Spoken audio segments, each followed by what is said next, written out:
Y ahora sí tenemos una invitada con la que vamos a repasar todos los temas que a vos te interesan, que a vos te aquejan, como estos recién. Miriam Bregman, ¿cómo te va? ¿Qué tal? Buenas tardes. Gracias por estar con nosotros. Bueno, escuchabas atentamente a todos los vecinos, ¿no? El tarifazo está terrible para muchísima gente. Sí, sigue siendo un tema recurrente, evidentemente el tarifazo y eso que hay otros problemas serios en la economía del país, pero el tarifazo sigue siendo un tema recurrente porque evidentemente llegan las facturas, empezaron a llegar las últimas y no se pueden pagar, entonces es una situación, como contaba recién esa chica que hablaba, donde se recurre en los barrios populares a otros métodos como de calefacción o incluso las velas y que terminan en hechos serios. Sí, la verdad es que... El incendio de la casa, por ejemplo. Claro, eso es algo habitual que pasa en el interior del país, se ve mucho cuando se intenta calefaccionar con leña, por ejemplo, con métodos así, que después termina también en tragedias o en inhalar gases tóxicos. Bueno, es una situación muy complicada y creo que no podemos dejarlo pasar porque recordarás vos que incluso el Congreso Nacional no hace tanto. Lo que pasa es que es todo tan vertiginoso que parece que hubiese pasado mucho tiempo, pero se votó una ley para aminorar, no es que eliminaba el tarifazo, pero lo aminoraba. Y bueno, y esa propia ley fue vetada por el presidente y todavía no tenemos ninguna respuesta contundente a ese veto. La CGT recién está llamando para un paro el día 25, pero que lo del tarifazo ya lo dejó en el olvido. Sí. Ahora, el tema es, se vienen más ajustes porque el dólar sigue escalando. Llega ahora el martes el préstamo del Fondo Monetario Internacional, se prevén más ajustes en agosto, septiembre, en octubre, o sea que el bolsillo, ¿hasta dónde va a aguantar? Mira, creo que hay dos situaciones. La primera, bueno, la primer ingreso de dinero que va a ser de este crédito stand-by del FMI, ya se va el martes, la mitad más o menos, porque se ve hay un vencimiento importante de las LEVAX, o sea que nuevamente es para retroalimentar esta bicicleta financiera y fuga de capitales permanente que tiene el país y que ha crecido tanto en el último periodo. Por otro lado, todas las medidas que están tomando, los economistas incluso cercanos al gobierno reconocen que son recesivas. Cuando hay recesión sabemos cuáles son las consecuencias. Impacta, por supuesto, en el pequeño comercio, pero también en despidos, porque siempre el ajuste lo intentan descargar sobre los trabajadores y los sectores populares. Entonces, es una situación compleja la que viene. Bueno, de hecho, hay muchos sindicatos que están cerrando paritarias ahora, discutiendo en realidad, no cerrando, discutiendo. Y que una de las cláusulas, más allá ahora de preocuparse por la cláusula gatillo, por el porcentaje, es justamente tratar de mantener a la gente en los puestos de laburo, o sea, que no haya despidos. Esa es una tarea, pero creo que los sindicatos en este momento tendrían que priorizar el hecho de que los salarios no queden atrasados con respecto a la inflación. No tienen por qué pagar la crisis los trabajadores porque no la provocaron. Pero ya quedaron desfasados, Miriam. Quedaron porque bueno, los que cerraron al 15, ahora el gobierno les ofrece un 20 y todo el mundo habla que la inflación mínimo va a ser del 30. O sea que esa es una discusión absolutamente actual.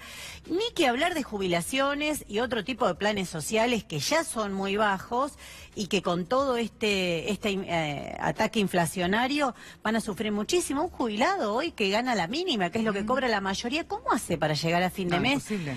Porque algo que siempre reitero, pero me parece que es importante marcar la inflación. Para marcar la inflación se toman muchas variantes, pero las que gasta el sueldo su entrada, un jubilado, una jubilada, es en medicamentos, es en alimentos y es donde más aumentaron. Además que esto fue acompañado, ¿no?, de recortes a la provisión de medicamentos y demás que hubo en el último tiempo. Creo que es una situación muy compleja, por eso la discusión para nosotros hoy hay que ubicarla claramente en el hecho de quién va a pagar la crisis. Esta es una crisis que nada tienen que ver los trabajadores, los sectores populares, no la provocaron, no se beneficiaron con la fuga de capitales, no se beneficiaron con este plan que planteó el gobierno de gradualismo en el ataque acompañado de un endeudamiento feroz, bueno, todo lo que está en crisis ahora. Entonces, ¿por qué tienen que ser los trabajadores y los sectores populares los que paguen la crisis? Para nosotros es muy importante focalizar ahí, porque siempre ahora todos los discursos de la oposición son criticar al gobierno, pero nadie dice que me diga alternativa. No. Lo que hay que discutir es qué medidas alternativas para que la crisis no la paguen ellos. Es que la crisis históricamente en la Argentina siempre lo pagaron los que menos tienen. Siempre la pagó la clase laburante en realidad, porque los que más tienen estaban acomodados. Esto siempre sucedió en todas las crisis de la Argentina, históricamente. Mira, es interesante, es duro pero interesante lo que vos decís. Nosotros decimos que está ocurriendo un cuarto saqueo en la Argentina, ¿no? Un cuarto saqueo histórico. Estuvo el que inició la dictadura militar, donde cuando hubo crisis también de deuda y demás, que hicieron los grupos económicos privados, como el del presidente Macri, cargárselo al Estado y todavía seguimos pagando esa deuda. Estuvo la crisis hiperinflacionaria del 89, que la usó Menem para decir, bueno, entonces hay que rematar el Estado, privatizar todo, y tuvimos las consecuencias que... Estuvo la crisis de la Rúa, que cómo se salió de esa crisis, vino Duhalde, devaluó el salario en un 300%, se ajustó absolutamente... el peso, se ajustaron los salarios. Llegaron las cuasimonedas, la gente cobraba en 500 ¿te acordás lo que era? Sí, Bueno, entonces, es verdad, el tema es que estamos presenciando un cuarto saqueo histórico, el que está llevando adelante este gobierno. Discutamos cómo lo enfrentamos. Hay una medida elemental, nosotros estamos en contra del acuerdo con el FMI porque va a profundizar todo esto que estamos diciendo, ¿no? Es un presente griego el acuerdo con el FMI, es una ayuda que se va en fuga de capitales, como va a pasar esta semana, pero que por el otro lado implica ajuste en salud, en educación, todo lo que vamos a ver y que son las recetas tradicionales. Nosotros decimos, ¿por qué no se hace una consulta popular? Y se pregunta ahora al pueblo si quiere asumir ese acuerdo o no. ¿Pero a vos te parece que este gobierno está en condiciones de hacer una consulta popular? No, creo que tenemos que imponérsela, que es una de las grandes discusiones. En esta semana es probable que haya una sesión especial que se plantea desde la oposición para discutir el acuerdo con el FMI. Nosotros del PTS en el Frente Izquierda decimos que se consulte. ¿Eso en consenso entre la izquierda, la parte del justicialismo kirchnerista, de la no kirchnerista, todos están de acuerdo en eso? Estamos todos de acuerdo que hay que discutir, que tiene que pasar por el Congreso mínimamente, algo elemental es que pase por el Congreso, pero además nosotros del Frente de Izquierda le agregamos que queremos plantear, y adelantamos lo que vamos a plantear también de hacerse la sesión, que queremos que este acuerdo sea sometido a una consulta popular, porque es muy gravoso para las futuras generaciones, y no lo pienses tan en abstracto. Ponele que en el 2019 gana una fuerza de oposición, el peronismo que tanto dice, ahí 2019, gana. ¿Qué hace con el acuerdo? ¿Lo va a cumplir? No, claro. Porque nadie lo dice, pero hay que decirlo ahora. No podemos estar sometidos a debates. Un ejemplo más pequeño, pero lo que pasó ahora con el aborto, que estábamos a horas de que se vote y no sabía que se iba a votar cada uno. ¿Por qué? ¿Por qué las fuerzas no dicen en campaña electoral? Bueno, hubo mucha presión también, ¿eh? Hubo muchísima. Pero ¿para qué están ahí? Para decir qué es lo que piensan, no para estar juzgando y canjear hasta último. ¿Cómo? Mucha presión. Gente que cobra más de 100.000 pesos por mes. La verdad que no es que se pueden poner en víctimas, que negocian sus votos, como se sabe siempre, que empiezan a llamar a los gobernadores a la madrugada. Prácticas que están bastante habituales en el Congreso de la Nación. Lamentable. Pero te digo lo mismo, ¿y por qué no dicen en campaña qué es lo que opinan? Ahora tienen que decir... Bueno, ya lo dijo un político, ¿te acordás? En la década del 90, si dijera la verdad en la campaña no me vota nadie. Bueno, pero entonces ahí tenemos que poner el foco, porque ahora tienen que decir, ¿qué van a hacer con el acuerdo en el 2019 si asuman? Porque el acuerdo que firmó este gobierno involucra también a los gobiernos que vienen. No es solamente para estos días, involucra y a las generaciones. Hipoteca a todas las futuras generaciones como ha sido siempre. Entonces, nosotros somos claros, decimos que hay que romper con ese acuerdo y que hay que tener un plan de emergencia para que la crisis no la paguen los trabajadores y el pueblo pobre. Es concreta nuestra postura. Mira, nosotros planteamos que tiene que haber monopolio del comercio exterior. Nos dicen, uy, pero es una medida que tiene que ser, el Estado tiene que tener monopolio del comercio exterior bajo control de los trabajadores. Pero hay 3, 4 empresas son las que tienen prácticamente el monopolio. Entonces, cuando vos pensás la realidad está armada para que ganen siempre los mismos grupos económicos, ellos siempre caen parados con crisis. Sturzenegger se fue, pero mira qué casualidad que estuvo vendiéndole dólares baratos a todos sus amigos antes de irse. Después el dólar se escapa. ¿Y ahora con Caputo? Bueno... Ahora con Caputo con los antecedentes que tiene, no creo que podamos pensar que algo va a ser distinto, pero son Caputo, Duhovne, Sturzenegger, viven desde el gobierno de la Alianza, vienen algunos de ellos, viven favoreciendo a los grupos económicos más concentrados. Entonces nosotros tenemos que plantear un programa alternativo que, empezando por la defensa del salario que hablábamos antes, ¿no? Porque el salario depreciado absolutamente. Claro, que se equipare y que nadie cobre menos de una canasta familiar, porque esa también es otra cosa, porque hay salarios que vienen muy, muy atrasados, ni que hablar lo que decíamos antes de jubilados, planes sociales, etcétera. Son medidas elementales ante la crisis, pero hay que empezar a discutirlas. No podemos seguir el ritmo del gobierno, porque todo se discute. El gobierno dice tarifazo, entonces dicen, bueno, un poquito menos de tarifazo. ¿Por qué? Porque si las empresas de energía todo este tiempo, todos los últimos años, durante el gobierno anterior, se llevaron subsidios millonarios, ¿dónde están esos subsidios? ¿Dónde están? Es que nadie lo dice. ¿Dónde está esa plata? Claro, es que nadie lo dice. ¿Por qué no se hizo una auditoría? No se blanquea. Claro, ¿por qué no se hizo una... Invertirla no la invirtieron, no. Solo gastaron para un mantenimiento mínimo, por eso tantos cortes de gas, de luz. Las energéticas, por ejemplo, son una de las empresas con la cuestión del tarifazo que más ha ganado. O sea, a ver, las tarifas en energía han aumentado más del 1000%, 1000 y pico por ciento, no recuerdo bien la cifra.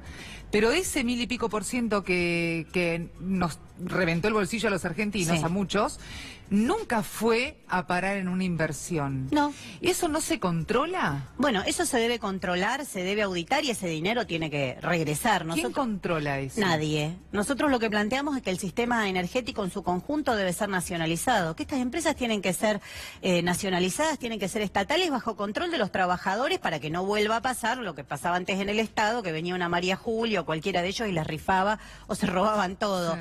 Hay mecanismos, pero hay mecanismos que son antagónicos a los que piensan los partidos tradicionales, que no se animan nunca a tocar los intereses más concentrados. Entonces van viendo ahí unos un poquito más, un poquito menos, pero no puede ser que la alternativa a la Argentina sea discutir si nos vamos a un 50% de pobreza como fue con el gobierno de la Alianza o otros nos proponen volver para tener un 20%. ¿Por qué? Mira, vos decías antes que en los últimos años siempre han perdido los trabajadores y los sectores populares. Y mirá, las cifras son escalofriantes.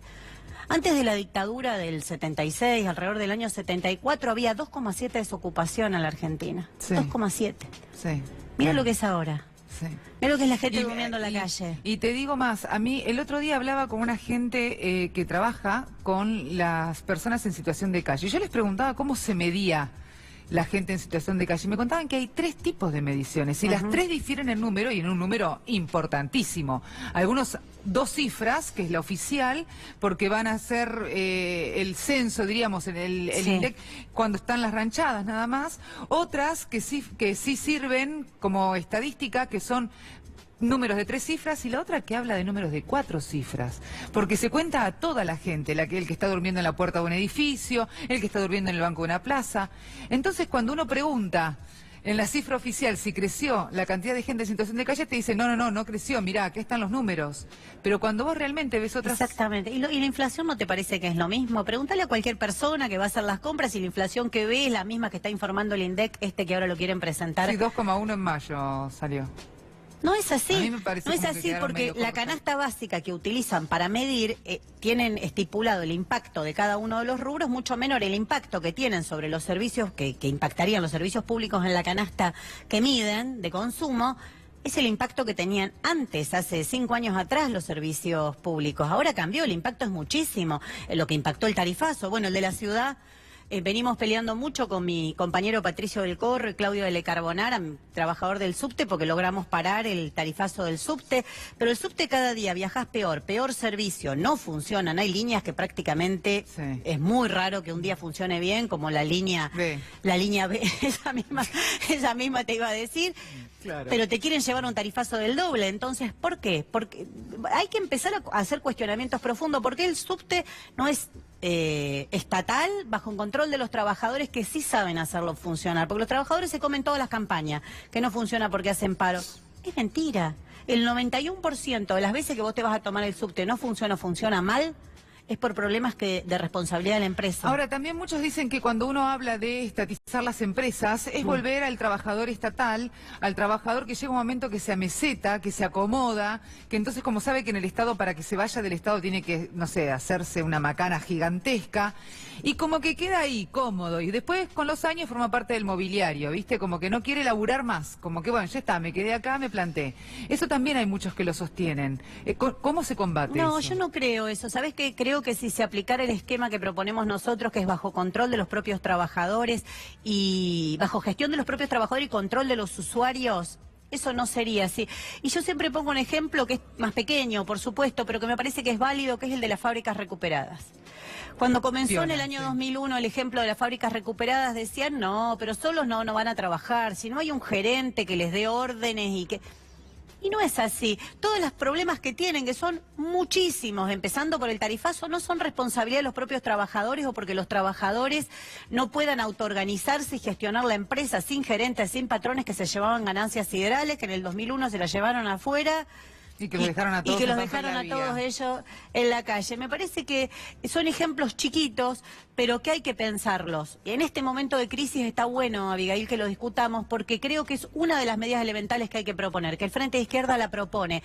Ante el cierre de cualquier empresa, que es probable que vengan si continúa la recesión y la crisis, nosotros proponemos que sea estatizada bajo control de los trabajadores, que ningún trabajador pierda su puesto de trabajo. Y creo que este modelo también sirve para pensar que los trabajadores pueden gestionar las fábricas. Había una trabajadora de Brugman, recordarás la fábrica Brugman, que decía que se hacía tanta campaña contra las fábricas recuperadas y se trataba de hundirlas porque ellas habían demostrado que si manejaban una fábrica podían manejar el país. Y es algo que hay que empezar a pensar. Bueno, ya que me tocaste el tema de las mujeres y poder manejar el país, hablemos un poco, ¿cómo viviste la sesión del aborto en diputados? La extensa sesión. La extensa, sí, maratónica. Mira, creo que deja dos enseñanzas. La primera, la que te decía antes, un poco adelantándolo en el otro tema, que no puede volver a pasar que las fuerzas políticas no digan qué opinan de temas tan importantes. No puede volver a pasar, no puede ser sujeto a especulación, a llamados,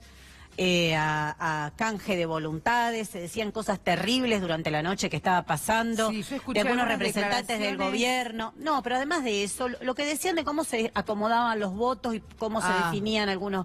Eso no ¿Qué se decía? A ver, contame. Y se decía que había diputados canjeando voluntades. Me parece algo terrible. Te voto en contra, pero me das tal cosa. Exactamente, exactamente. Entonces creo que en campaña electoral, en los debates públicos, todos deben decir qué opinan de temas tan sensibles como esto. Estamos hablando de la vida de las mujeres. Entonces, a favor, en contra, tienen que decirlo.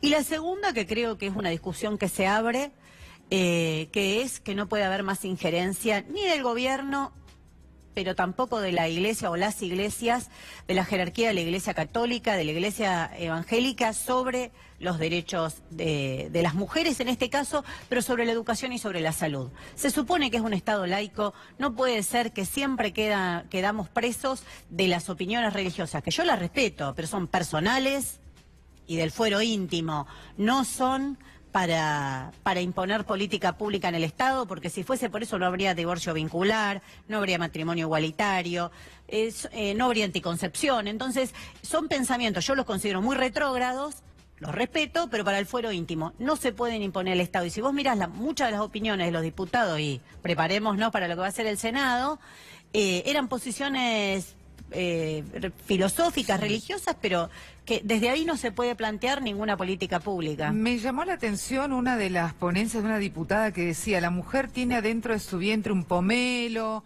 un perro.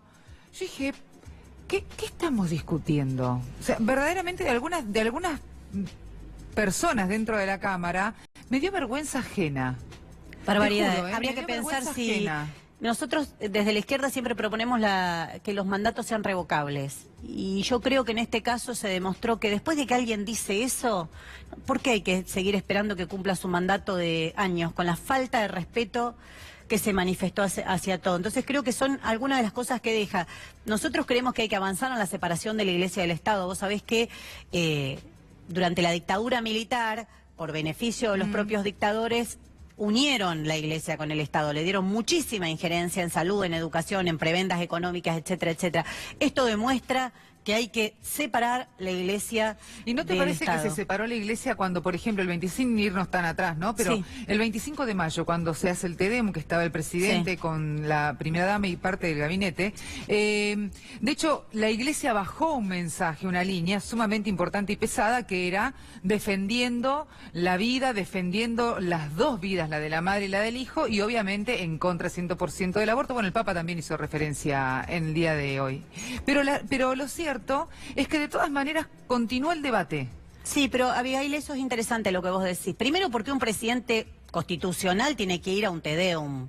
Sí, bueno, claro. Una religión. O sea, vos fíjate que es completamente entrelazado y además que se usó el Te Deum para hablar en contra de los derechos de las mujeres. Lo que hoy dijo el Papa Francisco es serio. Entiendo, leí alguna declaración que incluso comparó el derecho a la interrupción voluntaria del embarazo con los chicos que tiraban en Esparta desde un barranco, cosas que no, que evidentemente no es casual porque adentro de la Cámara también se comparó al aborto con la dictadura militar. Recordemos que Massot le preguntó a Cabandier. Sí, sí. ¿Dónde está Juan? Sí, fue un momento de mucha tensión porque yo entiendo que en la polémica desde sectores del PRO, y una crítica que es completamente válida, es porque el kirchnerismo gobernó 12 años, tuvo absoluta mayoría y las mujeres no pudimos tener este derecho, porque ahí también primó la posición personal de la presidenta. Exacto. Ahora dice, mis hijos me dijeron otra cosa, bueno... Sí.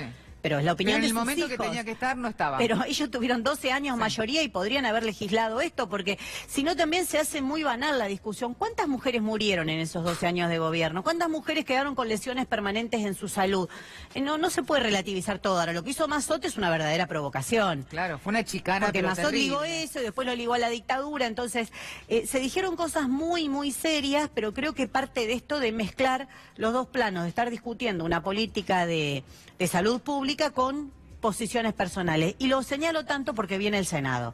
¿Te imaginas lo que van a hacer las presiones en el Senado de los gobernadores, de las iglesias de las provincias que tienen mucha ascendencia sobre los senadores y sobre los gobernadores? Creo que las mujeres tenemos que redoblar este movimiento de lucha porque no podemos pensar que va a ser fácil o con discusiones en los pasillos lo vamos a lograr. De todas maneras dijeron ya desde el bloque, los jefes de bloque, tanto de Cambiemos como del justicialismo, que estaban todos de acuerdo con darle visto bueno y que ya definitivamente se termine esta discusión y que tampoco iban a tardar tanto en aprobarla.